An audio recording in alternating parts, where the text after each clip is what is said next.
다음은 청양군 지역활성화재단 정관열 이사님의 공공급식 체계 구축 사업에 대한 사료 발표가 있겠습니다. 한 박수 부탁드립니다. 네, 반갑습니다. 청양에서 바로 환영입니다.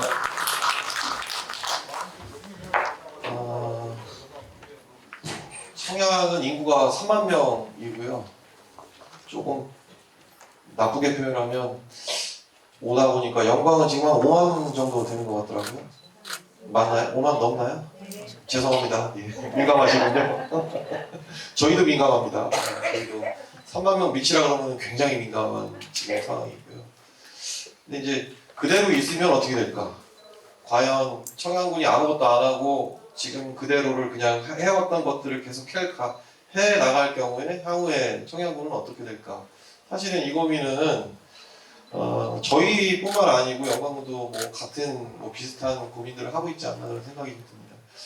오늘 제가 말씀드릴 거는 크게 부탁 겸 그동안 해온 것들을 좀 겸해서 말씀드리면 두 가지 정도, 시간이 이렇게 길지 않기 때문에 두 가지 정도 꼭 좀 말씀을 좀 드리도록 하겠습니다.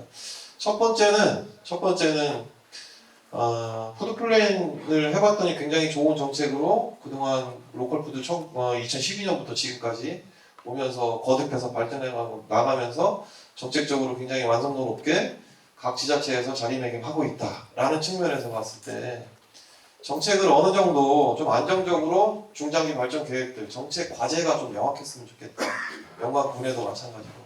정책 과제가 명확해야 그 다음에 할 수 있는 것들이 굉장히 많아지는데 사실은 대부분 지자체들이 이런 정책들을 못하는 이유들 중에 하나는 할까 말까를 고민하다가 시간이 가고 묻혀지고 이런 경우들이 많아서 그런 게 아닌가 그런 생각이 듭니다. 그래서 어쨌든 푸드플랜 관련해서 푸드플랜의 앞서 말씀하셨던 것처럼 공공급식 포함한 이 푸드플랜 체계를 구축하는 데 있어서는 어쨌든 지금까지 저희도 만 3년 해봤는데 정책 과제, 중장기 정책 과제, 명확한 정책 과제가 굉장히 좀 중요했다라고 할 수가 있습니다. 두 번째는 운영 주체가 좀 있어야 될 것 같아요. 운영 주체가. 이거 공무원들이 다 할 수 있는 일이 아니라는 것들은 이미 벌써 다 다른 지자체에서도 이미 다 검증돼 있는 거고 지난 정부 때까지만 해도 농식품부에서조차도 공공형 운영 조직을 만들어서 운영하는 게 가장 바람직하다고 이야기를 했고 그에 따라서 공공형 운영 조직이 만들어진 지자체에 우선적으로 많은 돈들을 투자했던 것들이 사실입니다. 그리고 그거는 지금까지도 계속해서 이어져 내려오고 있습니다. 그래서 좋은 정책과 그 다음에 그걸 현장에서 운영할 수 있는 운영 주체가 지금 영광군에서는 어떻게 만들지에 대해서 조금 더 집중해서 고민해야 될 시기가 아닌가 그렇게 생각이 되어집니다.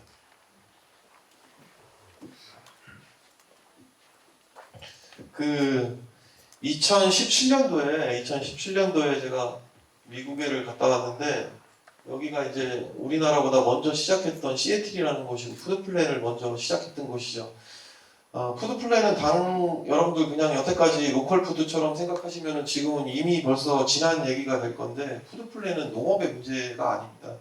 농업의 문제가 아니고 농업만의 문제가 아니고 사실은 우리 지금 국민들, 그 다음에 나와 관계하고 있는 우리 국민들, 그리고 나의 문제, 나의 건강의 문제이다라고 할 수 있는 게 사실 이제 푸드플랜을 하자고 하는 첫 번째 목적이라고 할 수 있습니다.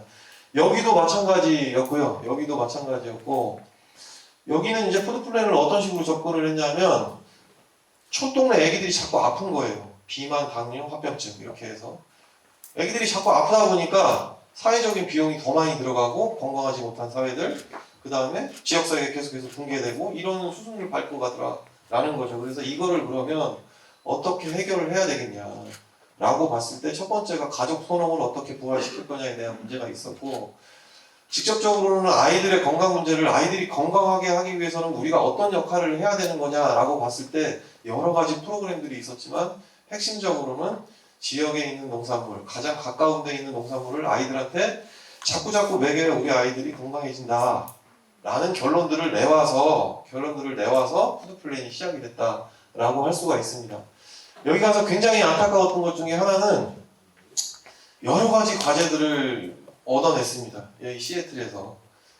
그 중에서 하나가 지역사회가 자꾸 여기도 마찬가지로 농촌사회가 계속해서 붕괴가 되다 보니까 역시나 농촌으로 안 오고 싶은 이유들을 따져보면 교육, 의료 이런 문제가 굉장히 크더라. 그래서 심지어는 여기 같은 경우에는 의사 선생님들이 안 오니까 우리로 치면 면 소재지에다가 의사 개업을 하게 되면 나라님이 보조금을 더 준다든지, 선생님들이 안 오려고 하다 보니까 선생님들이 그러면 나는 시골학교로 갈래요 라고 했을 때 선생님들한테 인센티브를 더 준다든지, 아이들한테 잘 먹여야 되니까 계속해서 문제가 심각했던 게, 여기 이제 콜라하고 햄버거 문제가 굉장히 심각했으니까 애들이 이제 특히 취약계층 애기들일수록, 가난한 애기들일수록 계속해서 1달러짜리 먹어야 되기 때문에 비만, 당뇨, 합병증 이렇게 이어져 갔기 때문에, 그러면 그걸 피하려고 하면 어떻게 해야 되냐? 아침밥도 주자.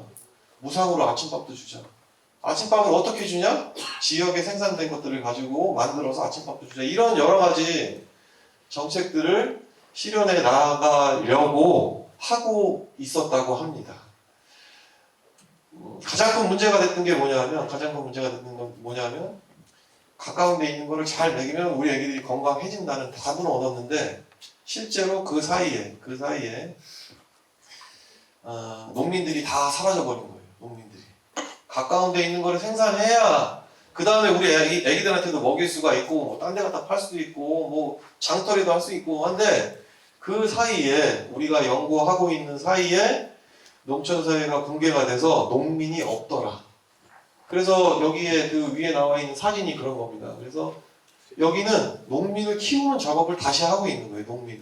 사라진 농민을 다시 키우는 작업들을 하다 보니까 취약계층들, 그 다음에 뭐 흑인이나 그 다음에 스페인식이나 이쪽 라틴계나 이쪽의 사람들을 다시 시유지에다가 이렇게 농사 기술을 가리켜서 이 사람들을 농부로 길러내는 작업들을 하고 있는데, 저 지금도 제가 2017년도에 여기를 갔다 왔는데, 지금도 저희를 안내해줬던 여기 시애틀의 공무원이 저한테 얘기를 하는 게, 넌 돌아가면 우리처럼 안 되려면 지금 계신 농민들한테 잘해라. 그래야지 여러 가지 문제가 풀릴 수 있다. 그렇지 않다면 혹독한 돈이 훨씬 많이 투자가 돼도 너네는 그걸 막을 수가 없을 지경이 온다. 이런 얘기를 해준 적이 있습니다. 마음 깊이 새겨서 저도 지금 현장에서 이렇게 되지 않게 하기 위해서, 농촌사회가 언제 붕괴될지 모르겠지만, 사실은 뭐 언제 붕괴될지 모르겠지만 굉장히 비관적이죠. 뭐 매년 전망이 나오고 있지만 전망이 좋게 나온, 특히 농촌사회 농업의 문제에 있어서 정말 좋은 전망들이 나온 적이 별로 없었던 것 같지만, 다만 우리가 그러면 그 농촌사회 붕괴를 어떻게, 붕괴되는 것들을 조금이라도 늦출 수 있는 방법들을 지금 찾지 않으면 이런 시애틀의 경험은 우리에게도 멀리 있지 않다라고 생각하고 있습니다. 공공급식은 앞서 말씀해 주셨던 것처럼, 공공급식의 경우에는 앞서 우리 장의원님도 설명해 주셨던 것처럼 학교급식을 포괄하고 있죠. 학교급식을 포괄하고 있습니다. 저희는 급식하면 그냥 학교급식만 생각해갖고, 사실은 그 학교급식도 2차, 저차 뭐 여러 가지 법적인 문제들이나 이런 문제들 때문에 적극적으로 대응하지 못한 게 그동안의 현실입니다. 각 지자체별로, 또는 저희 같은 청양군의 경우에는 지금 전라남도하고 조금 틀린 게, 그나마 좋은 정책들을 충청남도 전체가 가지고 있는 것 중에 하나가 학교급식의 돈의 흐름이 현물 공급 방식으로 지금 추진을 하고 있습니다. 이게 무슨 얘기냐면, 돈은 저희 같은 학교급식 센터를 직영하고 있는 기관에 돈을 저희가 받게 되고, 그 돈을 활용을 해서 선생님들이 저희한테 발주를 하게 되면 그 돈만큼 차감을 하면서 선생님들한테 공급하는 방식으로 해서 충청남도 전체가 그렇게 하고 있습니다. 물론 각 지자체별로 편차가 있는 건 사실입니다. 이게 왜 좋은 거냐면, 그리고 우리 지역에 이런 시스템들이 왜 필요한 거냐면, 지금 영광군 학교급식에 지역산 농산물이 어느 정도 들어가고 있는지는 저는 잘 알고 있지는 못합니다. 다만 우리의 목표 지점이라고 할 수 있는 것들을 이렇게 현물 공급 방식으로 했을 경우에 저는 목표를 수립할 수 있습니다. 저희가 2020년 7월 달에 저희 재단이 설립이 되었죠. 첫 해에 지역산 비중이 50% 미만이어서 저희는 목표를 세웠던 게, 올해는 그러면 55%까지 지역산 비중을 쓰자. 다음해에는 60%까지 올리자. 다음해는 63%까지 올리자. 올해는 조금 무리해서라도 67%까지 올리자. 지역산 비중을 높인다는 거는 원래 써줘야 되는, 원래 받아야 되는 것들을 그냥 어디에서 들어오는 건지도 모르는 것들을 그냥 받아서 공급해주는 것들이 아니고 우리 농가분들한테 그 소득을 다시 환원시켜 줄 수 있다는 좋은 시스템으로 저희는 판단하고 있습니다. 그래서 학교급식, 공공급식의 문제에 있어서 특히 학교급식 문제에 있어서는 저희는 지금도 그렇게 하고 있습니다. 특히 농산물에 있어서는 지역산 비중을 어떻게 높일 거냐에 대한 고민이 있을 뿐인 거고 그 고민을 해결하기 위해서는 늘상적으로 농가분들하고 상의를 해서 학교급식에 그러면 안전하고 건강한 농산물을 확대시켜 나가는 그런 활동들을 하고 있다라고 할 수가 있습니다.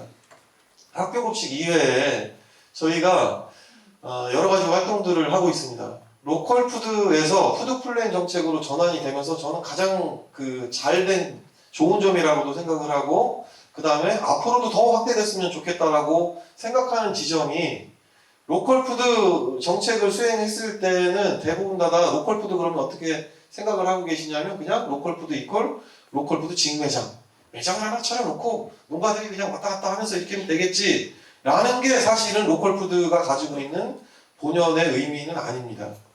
사실은 로컬 푸드나 푸드 플랜이나 이게 다른 이야기가 그러니까 같은 이야기라고 할 수가 있죠.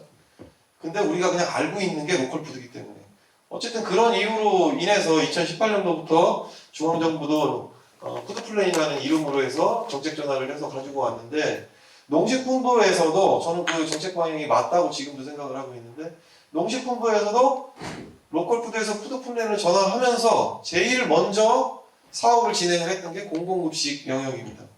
농식부 과장님하고 그 다음에 각계의 전문가들하고 다 짐 싸들고 처음 갔던 지역이 어디냐면 요 옆에 있는 나주에 가서 농식품부 과장님을 필두로 해서 농촌경제연구원 박사님들 그 다음에 현장에 있는 전문가들이 나주시에 다 달라붙어서 첫 번째로 작품을 만들어야 되겠다라고 했던 것들이 혁신도시에 로컬푸드를 공급하는 거였습니다. 그래서 물론 저도 이제 그때 잠깐 거기서 일을 했었고 했는데 하여튼 푸드 플랜의 꽃은 취약계층 복지급식 문제 우리 취약계층 복지급식 문제라는 것들이 우리가 우리를 스스로 돌보는 방법이기도 하고 여전히 우리 지역에도 밥을 못 먹는 아이들이 있고 여전히 밥을 못해서 반찬을 못해서 혼자 밥을 드시는 어르신들이 너무 많기 때문에 이분들에 대한 먹거리를 어떻게 보편적으로 우리가 보장해 줄 거냐에 대한 문제에 어떻게 보면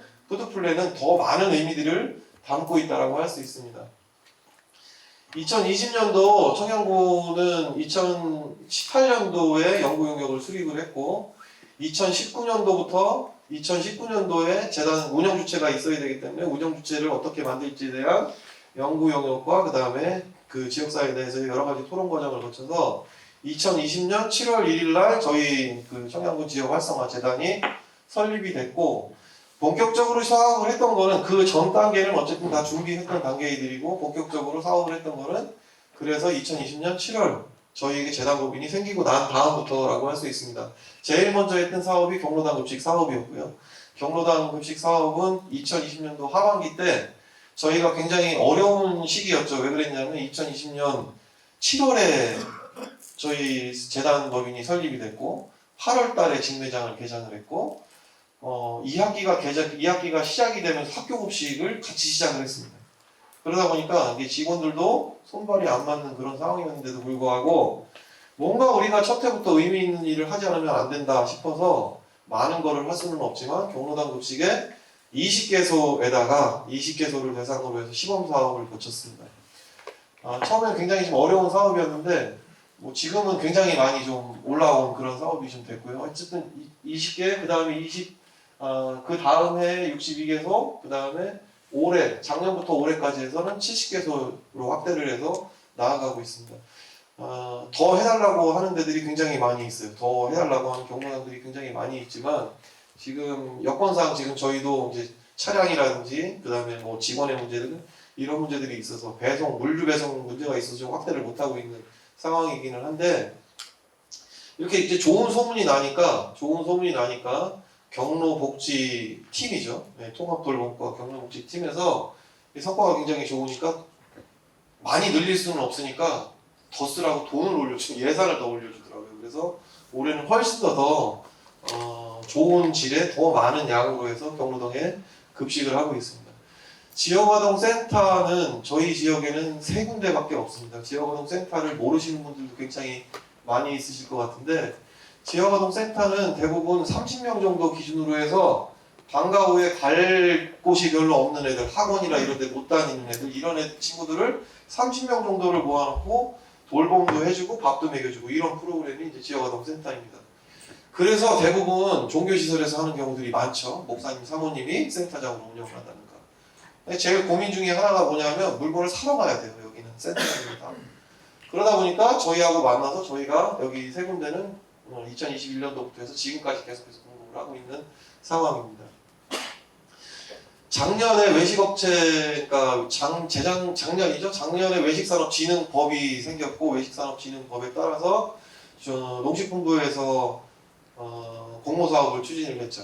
어떤 공모사업이냐면 외식업체 식당에다가 매월 20만 원어치씩의 현물을 주는 거. 요거를 이제 공모사업으로 해서 총 사업비가 2억 정도 됐던 사업입니다. 그 사업을 저희 진행을 하고 있고, 작년 연말에 50개소, 그 다음에 올해는 103개소로 확대를 해서 진행을 하고 있습니다. 외식업체 같은 경우에는 여기가 저희가 크니까 더 많겠지만 청양군 전체 식당 개수가 560개 정도 되거든요. 그 중에서 저희가 103개를 납품하고 있는 거니까 사실은 굉장히 많은 곳에 저희가 납품을 하고 있다라고 할 수가 있습니다. 최근에는 이제 농축협하고 같이 일을 좀 시작을 하려고 하고 있습니다. 농축협이 로컬푸드 직매장을 운영하는 경우들이 굉장히 많죠.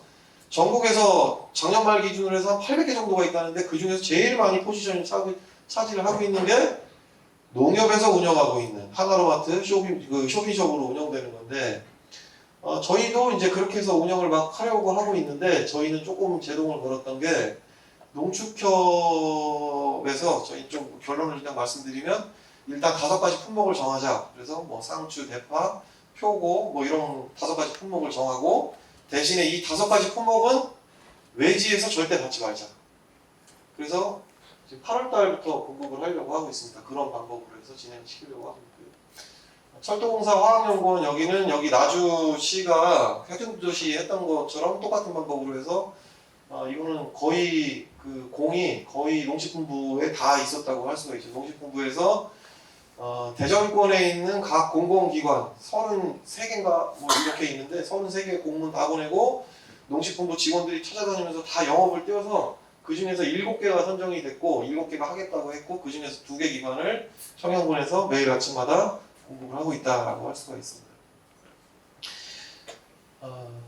저희가 이제 가만히 보니까 그 먹거리 지수 평가라는 거는 전국에 약 150개 지자체를 대상으로 하고 있고, 150개 정도의 지자체가 생산, 가공, 유통, 그 다음에 폐기, 이 전체에 대해서 159개 정도, 150여 개의 지자체들을 대상으로 해서 평가를 하고 있습니다. 그게 그 지역 먹거리 지수 평가라고 하는 거고요.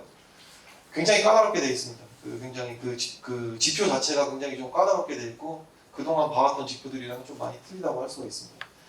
저희가 참 단계적으로 매년마다 이렇게 성장해오고 있는데, 가만히 보면 뭘 했는지 가만히 보니까 첫 해에는 우리가 2019년도에는 뭘 했나 이렇게 봤더니, 뭘 해서 우리가 B등급 우수상을 저희가 받았을까 이렇게 봤더니, 가장 돋보였던 거는 어쨌든 행정 내에 전담과를 신설을 했더라.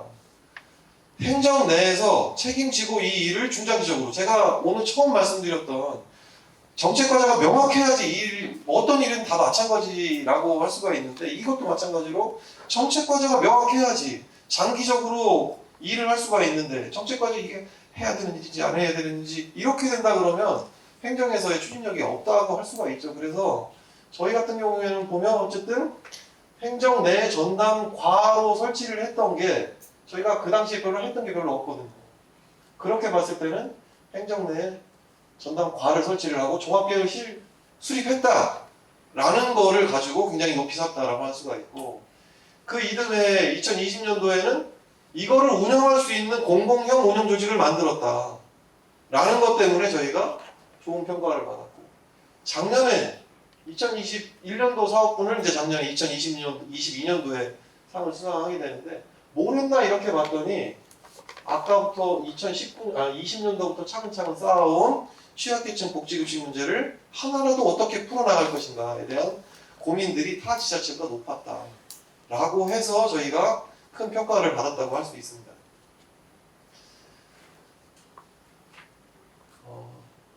시간이 많지 않아서 요거까지만 좀 말씀을 좀 드리도록 하겠습니다.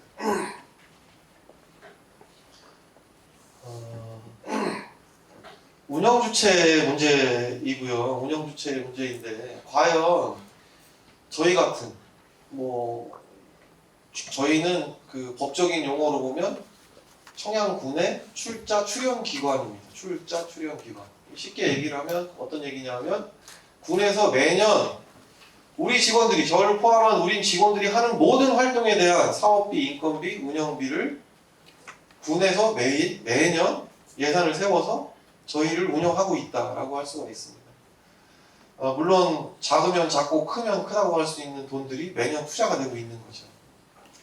그런데 이런 일들을 할 때 보면 어떤 방식으로 운영을 하는 게 가장 효과적일까에 대한 질문들을 많이 받고 실제로 영광군 같은 경우에도 미리부터 고민을 좀 하실 필요가 있을 것 같아서 이 말씀을 좀 드리도록 하겠습니다. 직접 운영하는 방식이라는 거는 공무원들이 직접 운영하는 방식이라고 할 수 있죠. 가장 좋은 거는 공무원 집단 내에 좋은 정책만 있다고 하면 거기에 예산이 수반되기 때문에 얼마든지 할 수 있는 재정적으로도 그 다음에 조직력이 갖춰 있는 조직이기 때문에 단 이제 문제가 있는 것들은 여기서 일어나는 모든 일에 대한 전문성이 계속해서 축적이 돼야 되는데 공무원의 가장 큰 단점은 여기 갔다가 옮겨간다는 거잖아요. 순환보직 때문에 그런 그 지역 내에 쌓을 수 있는 노하우들이 온전하게 쌓이지를 못한다라는 것들이 가장 큰 단점이라고 할 수가 있고요. 간접 운영 방식에는 크게 세 가지로 볼 수가 있겠죠. 저희같이 출자 출연 기관으로 가는 방법. 가장 큰 장점은 일만 열심히 할 수 있는 구조만 만들어준다면 얼마든지 현장에서 일을 할 수가 있다라는 장점이 있고 단점으로 보면 이거는 영광군하고는 조금 해당사항이 좀 다를지 모르겠는데 제가 개인적으로 그 출자 출연 기간에 근무한 게 지금 이제 세 번째인데 이번까지 세 번 포함해서 가장 문제가 출자 출연 기간 방식으로 운영하는 데 있어서 가장 큰 문제는 의회하고의 갈등 관계가 굉장히 많다는 겁니다. 왜 줍니까? 올해도 돈을 줘야 됩니까? 언제 자립할 겁니까? 군에서 언제까지 그 많은 돈들을 먹여 살려야 됩니까?에 대한 문제들. 니네가 벌어서 그러면 니네가 쓰면 되지 않겠냐에 대한 부분들을 딴 동네 왔으니까 제가 좀 편하게 말씀드리면 제가 2020년 7월 1일 날 부임하고 왔고 9월 달에 의회 의원님들하고 간담회 자리에서 아직 잉크도 마르지 않은 상태에서 악수하면서 의회 의원님들이 그런 말씀을 하세요. 언제까지 돈 줘야 돼? 저는 일도 시작도 안 했는데. 근데 그게 좋다 나쁘다의 문제가 아니고 그게 현실이다라는 거예요. 그래서 그런 문제점들이 좀 있다라고 하는 거고 출자기관은 행정에서 돈만 초기에 자본금만 출자한 경우를 말합니다.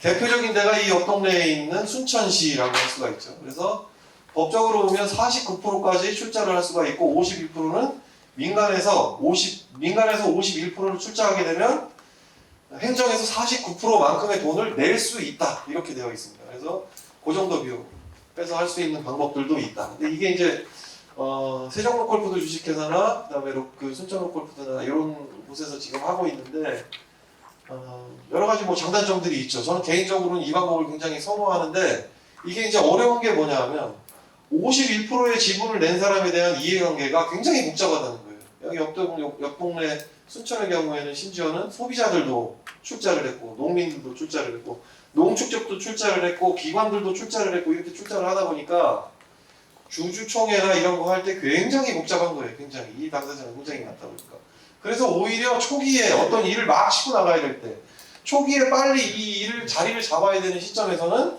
독이 될 가능성이 좀 있다라고 할 수가 있고 민간이 딱 하는 방법들도 여러 가지가 있을 수 있는데 대표적으로는 농협에서 학교급식센터 운영하는 거 이런 거를 그 예를 들 수가 있죠. 제가 있는 충청남도에도 여전히 농협에서 운영하는 학교급식센터가 있습니다.